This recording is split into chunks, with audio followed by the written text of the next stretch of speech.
Leaving what was on the surface a dream job paying me $250,000 a year was one of the hardest decisions I've ever had to make.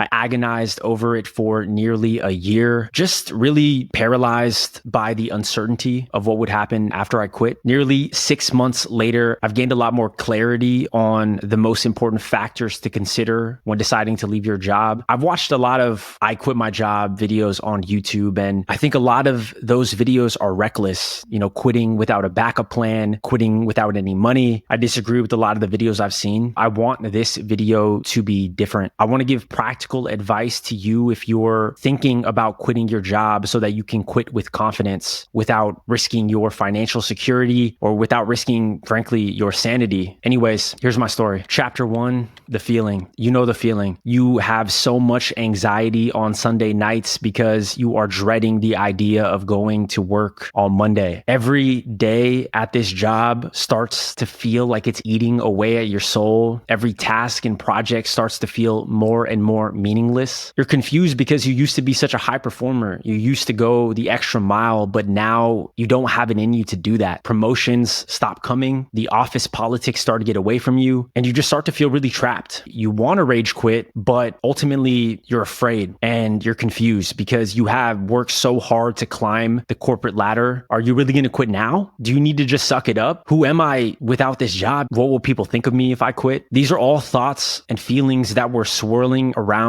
in my head for the better part of a year. I just didn't feel like myself anymore. I knew something needed to change. I knew something needed to give. I knew I needed to quit, but I just kept asking myself. Chapter 2, how did I get here? For context, I'm a 33-year-old millennial. I'm also a first-generation American. My parents immigrated here from the Philippines with very little to their name. I only share that with you because that backdrop really shaped how I viewed life and careers and jobs. When I graduated from college, the country was still recovering from the great financial crisis. I had a bunch of student loan debt that I needed to pay off, and I absolutely needed to find a stable job. Finding something I was passionate about was not really a consideration. Ain't nobody had time for that. I ended up getting a job at a Big Four accounting firm. It's not like I was super passionate about accounting. I just wanted a stable job. And so went the story of my career for the next 10 years. I was determined to, 1, make as much money as possible, and 2, climb the corporate ladder to eventually one day become CEO, to prove to my parents that their sacrifice was worth it. If I felt that I maximized my promotions at one company, I would just move on to the next and rinse and repeat that process. Happiness wasn't really a consideration. Work was for money and happiness was for everything outside of work. The problem with that philosophy, however, is you spend 1/3 of your life working. You work for 8 hours a day, you sleep for 8 hours a day, and the other 8 hours you're so exhausted from working and you have so much anxiety that it's really hard to enjoy the time that you're not in the office. And you do this until you're 65 years old, when most people traditionally retire and the average life expectancy is 75. The hamster wheel of life. The realization hit me like a ton of bricks. I just found myself asking, is this all there really is to life? Continuously working jobs that aren't really fulfilling, trying to make as much money as possible until I retire. And then after I retire,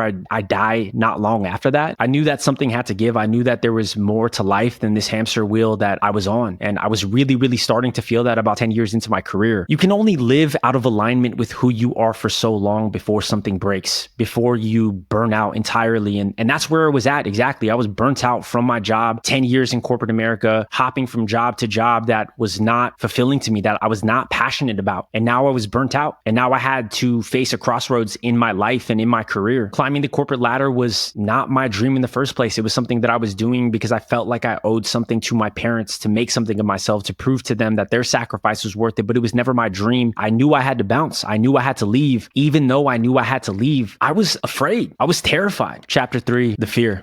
Fear is an interesting emotion. On one hand, fear is built into our programming as a protection mechanism. It's supposed to keep us alive and away from danger. On the other hand, however, in most modern day contexts, fear and anxiety that we feel, it's not commensurate with the actual situation. The fear and anxiety is really overblown. And in my case, this was definitely true.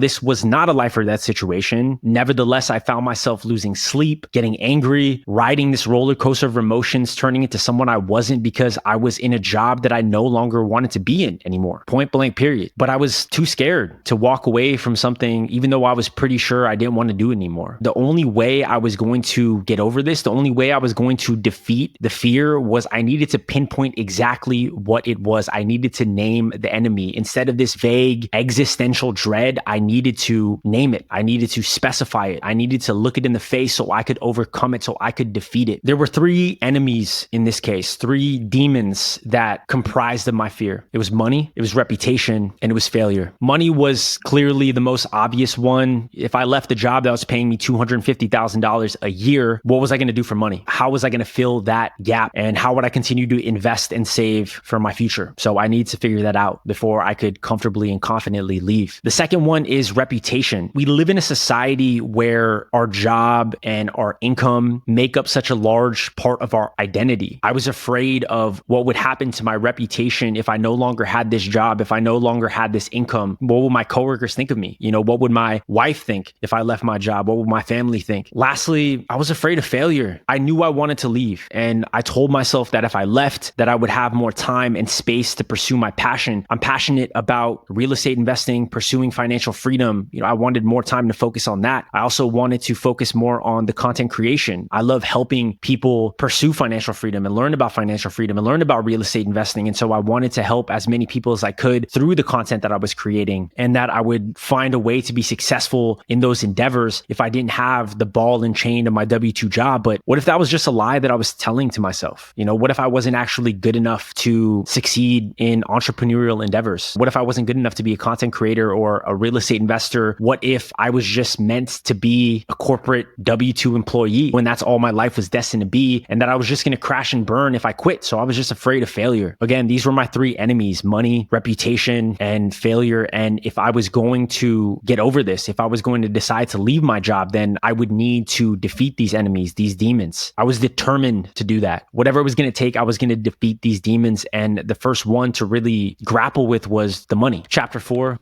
Money. We all need money at the end of the day to pay our bills and to save and invest for the future. This was particularly big for me because growing up, money caused the most disruption in my household. Like I had mentioned previously, my parents immigrated here from the Philippines and they didn't have much to their name. They worked very, very hard my entire life to give my sister and I a good life, and they did a great job. But my parents would be the first to say that they did not have a good financial education. Money was a big cause of stress in our household. My parents lived paycheck to paycheck almost their entire life. And so with that backdrop, I knew that I didn't want money to be a problem for me. And I knew that if I didn't want that to happen, that I would need to accumulate as much money as possible. I would need to save. I would need to invest. I would need to figure out the money game so that I didn't go through the same hardships that my parents went through. I just didn't want that stress. I didn't want those problems. Bringing it back to the conversation, it seemed unfathomable to me that I would consider leaving a job that was paying me so well when I was stressed and had these financial traumas.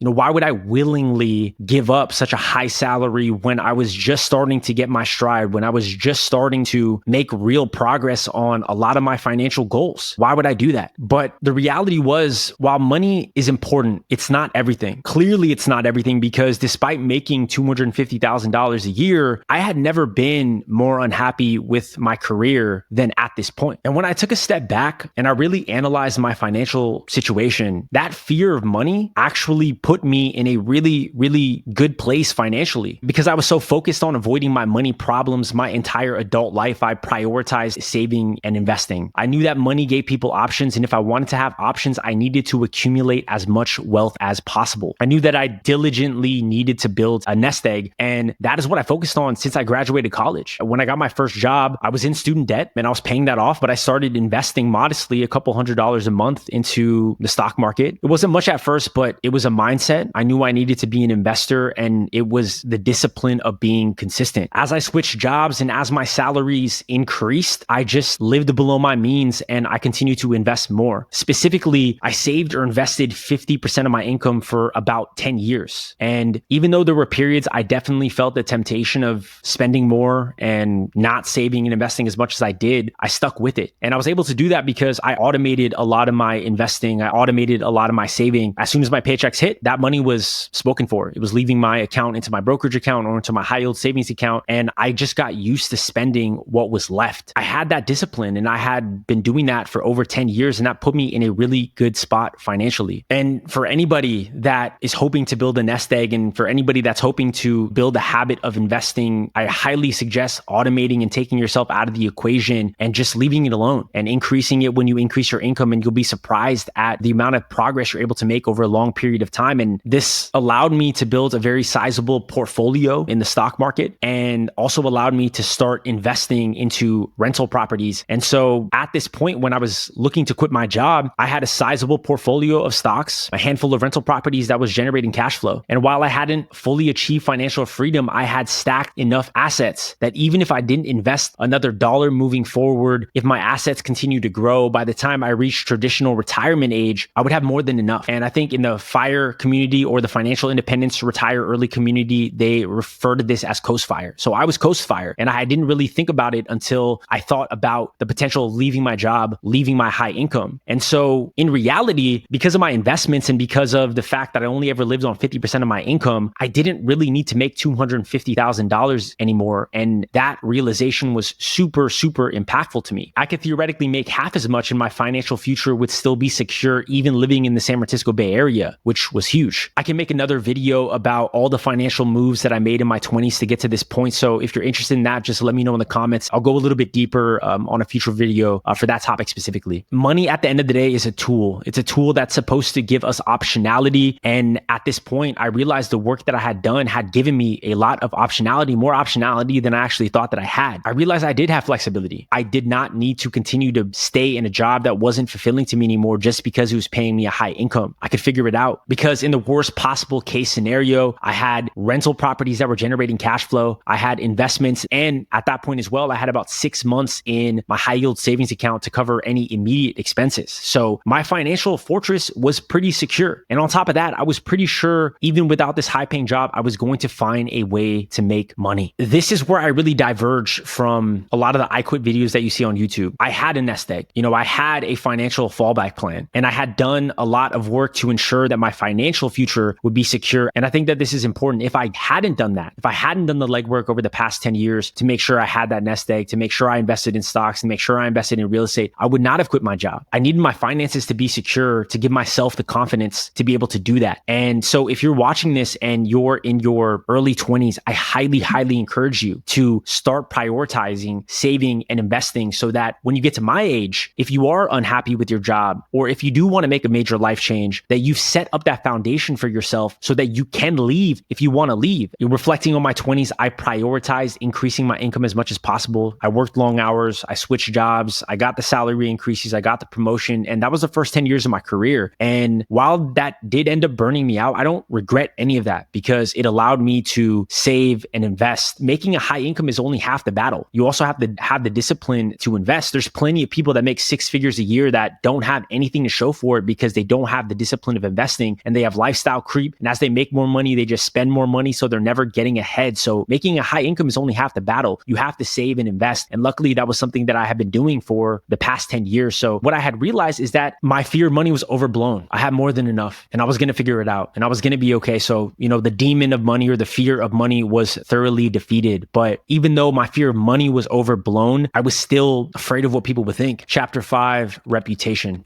We live in a country and a society that is obsessed with work. Whenever you're at a happy hour or you're just meeting other people, the first question that someone will ask you is, what do you do for work? That's how it is, and you can't even really be at dinner with friends and family and loved ones without spending a large amount of time talking about work. That's just the culture that we're in. And being in San Francisco specifically, this was definitely a problem for me, surrounded by people that worked in Silicon Valley, worked at Google and Facebook, high-flying startups, people having IPOs paying them tons and tons of money. And I was a part of that. I worked in tech. I worked at a relatively well-known fintech startup. I was a part of this culture and I identified with it. And I just tied so much of my self-worth to my job, and thinking about leaving it was problematic because my identity was so wrapped up in my job. I struggled with who I would be without the job. I struggled, what would people think of me if I didn't have that job? Even though it sounds silly to say out loud, that's a real consideration. I was just afraid afraid of what people would think of me. But the more I thought about it, the more ridiculous this line of thinking became to me. I am not my job, and you are not your job. And we should not derive so much or any of our self-worth really from what we do for work, from our job. We cannot have so much of our identity wrapped up in our job. That's incredibly unhealthy. But I was guilty of this. I was guilty of this 100%. But the more I thought about it, we just cannot succumb to this line of thinking. Work is just one facet of our lives. It should not be our whole life. That's the problem of being a part of a work culture like the United States that's all consuming. I decided at this point, that my self-worth was not tied to my job, and leaving this job would not decrease my self-worth or decrease my value in any way, shape, or form. Who I am and what I'm worth has nothing to do with my job title. It has nothing to do with my income. And as far as what people think, nobody cares about you at the end of the day. Everyone's so consumed about themselves. So why are you so concerned about what people think of you? Why was I so concerned about what people think of me? Nobody cares. And so you just need to let that go. At the end of the day, the only people that I care about and what they think are my loved ones. And my family was going to support me no matter what. My wife especially couldn't have been more supportive. She saw how much this job was eating away at me, and she just gave me the confidence that no matter what happened, that me and her, we were going to figure it out. And that meant the world to me. And at the end of the day, that's all that mattered. So you should not be consumed with what people think of you, period. For your job, for your life, for anything, because that's not going to serve you. The people that matter, they're going to be by your side no matter what. And if people are going to judge you because of your job or your income, they're likely not people you want to have in your life anyway. At the end of the day, your life is for you. You have to live a life that makes you feel inspired. And I was no longer proud of the life that I was living. I didn't want to become a CEO anymore. I didn't feel as if climbing the corporate ladder was giving me the fulfillment that I wanted out of my life. And so I knew I needed to pivot. I got inspired by people that were real estate investors, that were entrepreneurs, people that were paving their own way. And that's the life that I wanted to build for myself. But even though I was sure of this new path, I was still so worried that I would fail. Chapter 6,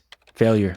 It's very easy to talk a big game. It's something else entirely to be able to walk the walk. What if I left my job to pursue my passion and I completely failed? What if I failed as a real estate investor? What if I failed as a content creator? What if I burned through all my savings and have nothing to show for it at the end of the day and I have to come crawling back to corporate America? What if there's nothing special about me and the average life is all that I was destined for? What if I should have been more appreciative of what I had in my job and not rock the boat in my life? Even though I didn't care about the money, even though I didn't care about the reputation, even though I defeated those two demons, there was still an inner voice inside that said I wasn't good enough to succeed, that I didn't deserve to have success outside of the normal success of a 9-to-5 job, that I would fail and that I should just stay put where I am because I'm even lucky to be there and I should just be happy with that. This enemy was definitely tough to beat, and I know you have that inner voice for you as well. But what ultimately helped me overcome this enemy was I just thought about myself at 80 years old, sitting on my rocking chair or doing whatever I'm doing at 80 years old. And I asked myself what my 80-year-old self would regret more. Would I regret not taking this chance, not taking the opportunity to pave my own way and follow my heart and follow my passion? Or would I regret leaving corporate America more? And with that framing, the decision became really, really clear. I would certainly regret not taking this chance a lot more because I would always have wondered what would happen if I had taken that chance, if I had taken that risk. Fear can definitely be crippling at times, but without fear, there can be no courage. Is failure possible? Absolutely. But so is success. And I'll never know if I don't give it a shot. I wasn't going to let the fear of failure stop me from trying. If I wanted to achieve something great, then I was going to need to risk something. And ultimately, what I decided was I was going to bet on myself. I knew that I would figure this out and I was up for the challenge. I was going to pull this off. And so I defeated my last fear of failure and I decided to quit my job. But I'm sure you're wondering what happened after I quit my job and how my life is going now. Chapter 7,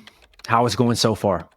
When I left, it was definitely a surreal feeling. I have been at this particular job for the past 4 years and I dedicated so much of my life, worked so many hours at this particular job. I had helped this company grow. And it was such a big part of me. So it was definitely a surreal feeling to leave. And while it did feel as if a weight was lifted off of me, it was very soon replaced with the weight of knowing I had to walk the walk. It was game time now and that I had to figure something out. Funny enough, not long after I quit, I reconnected with an old real estate mentor of mine, and his real estate investment company had an opening that popped up. And this was a job and a company, frankly, that I wouldn't necessarily have considered to work with in the past. It was just a completely different company. The company was about 10 people in total. So very small compared to the startup that I was at. And it paid far less money. That was just a fact. It paid far less money. And I never would have considered it just for those two reasons. The company was too small. It didn't pay enough money. Can't do it. But I was no longer optimizing for money. I was optimizing for fulfillment. And this job was going to give me amazing experience in something that I was passionate about, real estate investment. So I took that job and it's going great so far. Because the company is so small, my position really matters. I'm really making an impact. And I just feel overall re-energized and re-motivated because it's just more aligned to what I want to do and what I'm passionate about. And that has sparked the motivation in me again. Obviously, it's nice to have income coming in as well. I haven't had to touch my savings because I've had some income coming in. And like I said, even though it's not even close to what I was making before, because I was only ever living on 50% of my income, I was able to sustain myself and pay for my expenses, even with the job that's paying much less than I was making before. And even though I'm making less money, it's not as draining to me. And I feel like I have more flexibility and more energy to pursue my creative endeavors outside of my job, which is great. On the real estate investing front, I purchased my first luxury Airbnb. It's a lakefront property in Michigan. We renovated it, furnished it, and we launched that. And it's been going really great so far. I've discovered that I enjoy the hospitality aspect of Airbnb investing. So I'm definitely going to be doing more Airbnb in the future. On the content creation front, I've been really focused on putting out high quality content on my YouTube and Instagram and my podcast, The Financial Freedom Fighters. So make sure to like, follow, and subscribe. The most rewarding thing that's happened is I've been helping people buy their first rental properties and avoid all the costly mistakes that I made at the beginning of my real estate investing journey. And that's been really rewarding to work with these people. If you are interested in jumping into the world of real estate investing and you want an experienced mentor that you want to work with, check out the link in the description below. There's going to be some information on how we can work together one-on-one. I'd love to help you as you jumpstart your real estate investing journey. And to circle back on my fears of money, reputation, and failure, on the money side, I'm definitely not saving and investing as much as I did in the past, but that was by design. I knew that was going to happen because I was taking a significant hit in my income. But funny enough, since leaving that job 6 months ago, my net worth has actually increased about 100,000. And that's because the stock market has gone on a crazy run. The real estate is doing fairly well. Money has been fine. As I thought, everything was going to be okay. And it's gone better than okay, actually. And so it really validated that I didn't need that high income and I don't need that high income. But I'm still determined to figure out a way to continue to increase my income, just doing things that I'm more passionate about. And that's what I really believe is that at the end of the day, if everybody's doing work that they feel more aligned to, they're going to end up making more money anyway because they are working in something that they enjoy and they're going to excel at. And that's how I feel in my current job. And that's how I feel with the content creation and my entrepreneurial endeavors. And so I'm not worried about the money at all. On the reputation side, like I thought, no one sees me any differently at all. If anything, people think it's really cool that I left and that I'm doing something different. And so reputation fear was overblown. And on the failure side, the fear of failure is always going to be there. And I would be lying if I said there weren't some moments where I questioned whether or not I made the right decision, because it's a big life change,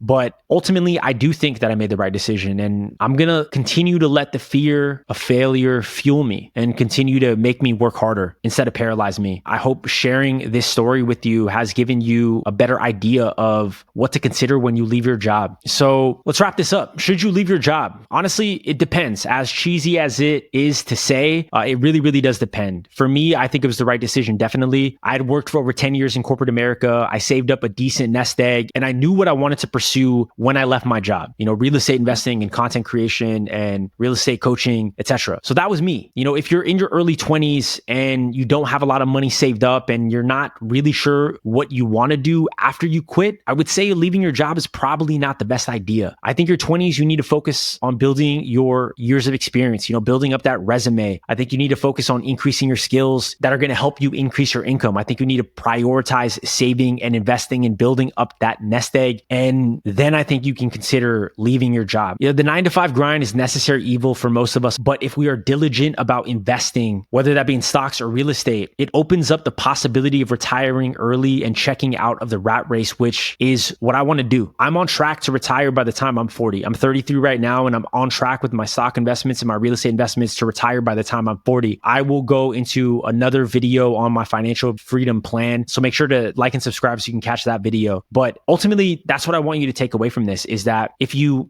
play the money game the right way, then money is going to be a tool that's going to open up a lot of options for you. And, one of those options could be to leave your job if you don't like your job. And so the earlier you start investing, the more powerful it becomes. And that's why I urge anyone in their early 20s to prioritize earning and investing as much as possible, because it really helped me in the current situation that I'm in. If you stay till this point in the video, I see you, I appreciate you, and I'm sending you all the positive energy wherever you are in the world. If you found this video helpful, please make sure to like, comment, and subscribe. If you want to connect with me, you can do so on Instagram at CashflowSaga. Shoot me a DM. Let's connect and I'll help in any way that I can. Best of luck on your journey, my friend. I will see you in the next video. Peace.